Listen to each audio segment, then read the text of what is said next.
Manufacturing is only one part of the process. Verification matters just as much. First, roundness inspection checks radial and lateral runout to ensure smooth, accurate rotation. Next, the wheel rotates on a continuous radial roll. Repeated cycles verifies long-term strength and durability.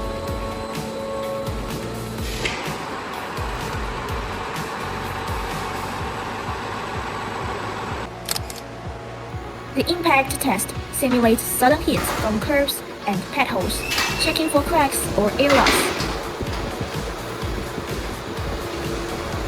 Cyclic bending loads simulate repeated cornering and verify structural strength. Finally, the pressurized wheel is submerged in water.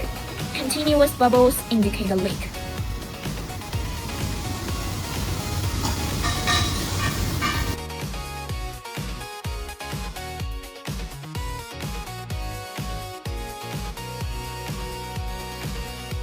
Five critical tests, one reliable wheel.